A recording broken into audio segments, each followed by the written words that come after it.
All right, today we're going to build a toolkit, not with hammers and wrenches, but with concepts. We're diving into the world of acid-base chemistry to understand all these invisible reactions that are happening constantly, all around us and even inside us.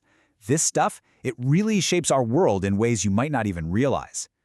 So let me ask you this. What could lemons, soap, and your own blood possibly have in common? It sounds like the setup for a bad joke, right? But the answer is actually acid-base chemistry. All of them are totally governed by these principles. From the tartness of food, to the cleaning power of soap, to the delicate balance that literally keeps us alive, this chemistry is everywhere. So if we're going to build this toolkit, we have to start with the most basic tools. We need to know what exactly we're talking about. What are acids and bases? Well, it all comes down to this really simple, kind of elegant interaction. You can think of it as a little proton dance. First up in our dance, we've got the acids. Now, using what's called the Brønsted-Lowry definition, an acid is just any substance that can donate a proton. And a proton is really just a hydrogen ion, that little H+ you see there. So think of acids as the generous givers in this chemical dance. And of course, for every giver, there's got to be a taker, right? That's where bases come in. A base is the acid's counterpart. It's any substance that accepts that proton. They're the other half of this chemical partnership.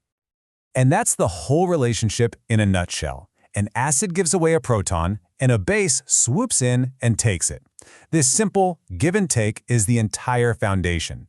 One literally can't do its job without the other. And that's really it. That's the core idea. This entire massive field of chemistry really just boils down to the movement of one of the tiniest particles in the universe. It's this invisible dance happening all the time, everywhere. Kind of wild when you think about it. Okay, so now that we know what acids and bases are, we need a way to measure them, right? Let's add the next tool to our kit, what I like to call the chemist's ruler for acidity, the pH scale. You've definitely seen the pH scale before. It usually goes from 0 to 14. Anything below 7 is acidic, 7 itself is neutral, that's pure water, and anything above 7 is basic or alkaline. But the simplicity of these numbers, well, it hides a really powerful secret. So for example, let's take a solution with a pH of 4. Think tomato juice. It's definitely on the acidic side. Now, let's look at something like orange juice with a pH of 3.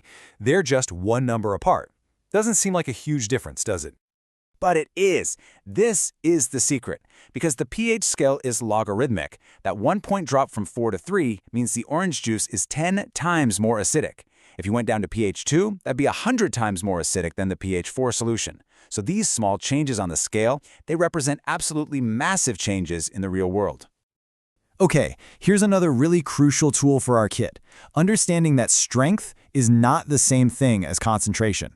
This trips a lot of people up.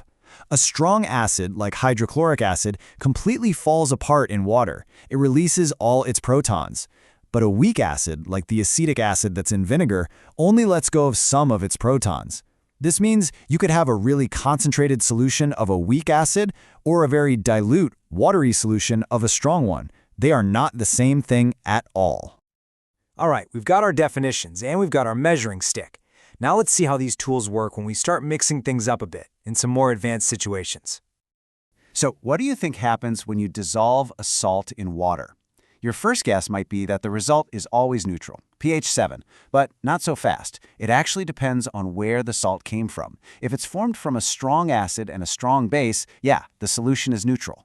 But if a weak player was involved, the pH will tilt. For example, a salt made from a strong acid and a weak base, that's going to create an acidic solution. Now, some acids are extra generous. They actually have more than one proton they can donate. We call these polyprotic. And they lose their protons one by one. The first one is always the easiest to give away. But once the molecule loses one and has a negative charge, it holds on to that second proton much more tightly. It's just a lot harder to pull that second one off. Now for one of the coolest and most important tools in our entire kit, the buffer. You can think of it like a chemical shock absorber, but for pH.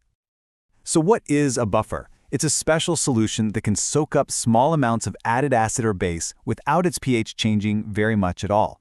It works because it's made of a mix, a weak acid, and what we call its conjugate base. That's just what's left over after the acid donates its proton. This pair works as a team to neutralize any threats and keep the pH super stable. Your blood is the perfect example of a buffered system. It's the reason you can drink something acidic, like orange juice, and not have your body's pH completely crash. It's absolutely vital for life. And this right here, this is the magic recipe. This is the Henderson-Hasselbalch equation. It's the amazing tool that lets chemists calculate and create a buffer solution at a very specific pH they want. All they have to do is control the ratio of the weak acid to its conjugate base. This equation is a true cornerstone of chemistry in the lab. So, we've assembled our toolkit. We can define acids and bases, we can measure their effects, and we can even control pH with buffers. Now let's put it all together in a classic lab technique called titration. This is where we get to play detective and solve for an unknown. Titration is basically a process of very careful neutralization. You start with a solution where you don't know the concentration.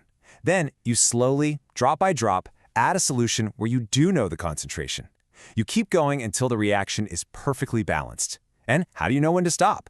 An indicator dye changes color at that exact moment. We call it the equivalence point, telling you you're done. And the calculation you do at the end is just beautifully simple. The molarity of the acid times its volume equals the molarity of the base times its volume. So as long as you know 3 of those things, you can always solve for the one you don't know. It's an incredibly powerful way to make the invisible visible. And there you have it, your chemist's toolkit for acid-based chemistry. From that simple proton dance all the way to complex buffers and titrations, we can start to see how this one core idea lets us understand and even control the chemical world around us. It really makes you wonder, doesn't it? This invisible proton dance is happening everywhere, shaping everything. What other powerful, unseen forces are out there, hiding in plain sight, just waiting for us to figure them out?